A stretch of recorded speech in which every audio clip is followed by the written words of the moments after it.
Olá, geeks e aventureiros! Sejam bem-vindos ao canal Anime for Play Resenha Games Geek. Eu aposto que você, assim como eu, tem um lugar especial no coração para a era 16 bits. Mas se eu te perguntar, por que jogos como Chrono Trigger, Final Fantasy VI e Secret of Mana, com seus modestos gráficos de pixel art, ainda nos prendem mais do que muitos blockbusters de milhões de dólares de hoje? O SNES não só popularizou o JRPG, ele o definiu. Ele criou um legado que transcende a nostalgia pura. E é sobre isso que vamos falar hoje. O legado dos JRPGs de SNES. Por que raios ainda os jogamos? O primeiro pilar é a narrativa. Com a limitação gráfica, os desenvolvedores da época foram forçados a focar em uma coisa: a excelência da escrita. O SNES trouxe temas maduros quase shakespearianos. Não era mais só sobre salvar a princesa, estávamos lidando com guerra, luto, morte e até mesmo nihilismo. Peguemos Kefka de Final Fantasy VI. Ele não era só um vilão malvado, era uma figura caótica que questionava o sentido da vida. Ele vence no meio do jogo, algo inédito. Esse tipo de profundidade deu ao jogador algo para mastigar, algo para sentir. E os personagens? Eles tinham dilemas. O elenco de Chrono Trigger, por exemplo, é formado por indivíduos com falhas e esperanças e não meros avatares. O jogo nos fazia questionar quem era o verdadeiro protagonista, pois todos eram essenciais para a jornada. Essa ênfase na escrita fez com que o JRPG fosse reconhecido não apenas como um jogo, mas como um veículo de histórias emocionais, algo que muitos jogos modernos lutam para replicar. Em segundo lugar, a direção de arte e som. O pixel art no SNES não era uma limitação, era um estilo. Artistas como Kazuko Shibuya dominaram a arte de usar a pouca paleta de cores para criar cenários vibrantes e sprites expressivos. Olha a escala da Phantom Forest ou o detalhe de uma magia explodindo. É pura arte, mas o SNES brilhou mesmo no som. O chip de áudio SPC700 permitiu aos compositores criarem obras-primas.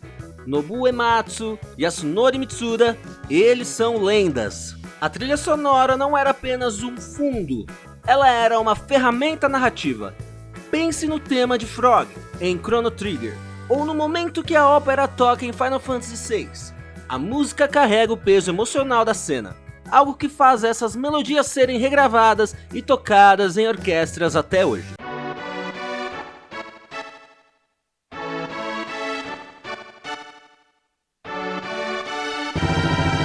Essa combinação de arte visual cuidadosa e trilha sonora imersiva é um coquetel sensorial que nunca envelhece.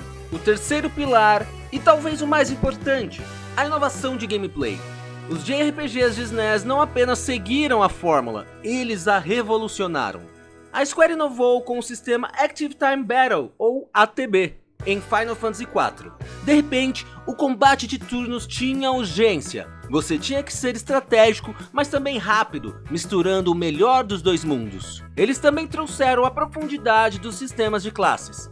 Final Fantasy V popularizou o Job System, dando ao jogador a liberdade de misturar habilidades e criar personagens únicos. Isso incentivava a experimentação e a rejogabilidade. E não podemos esquecer a sensação de escala, o mapa mundi. A exploração era recompensadora. Você sentia que o mundo era vasto e cheio de segredos. Jogos como Secret of Mana e sua exploração em tempo real nos céus a bordo de um dragão nos davam essa sensação épica. Mesmo com pixel art, o design de jogo por trás dessas mecânicas era tão sólido que ele serviu de base para o gênero por décadas. É a prova de que a mecânica, se bem feita, é atemporal. Por fim, por que jogamos hoje? Acessibilidade. Graças à emulação e aos relançamentos como os Pixel Remasters, esses jogos estão disponíveis em quase tudo, do PC ao celular. Eles também têm um design de pegar e jogar, que se encaixa perfeitamente na vida moderna. Você não precisa de 100 horas de grinding excessivo para curtir a história. O foco está no desenvolvimento do enredo e dos personagens. E claro, a nostalgia, mas com uma nuance. Para os veteranos é revisitar um tempo dourado. Para os novatos é fazer o curso obrigatório da história dos games. Esses jogos são a base de tudo que amamos no gênero. O legado dos JRPGs de SNES é a prova de que a arte e a escrita vencem a tecnologia. Quando as limitações forçam a criatividade, nascem obras-primas que resistem ao tempo. Agora, eu quero saber de você, qual é o seu JRPG favorito do SNES? E por que ele te marcou tanto? Deixe seu comentário aqui embaixo.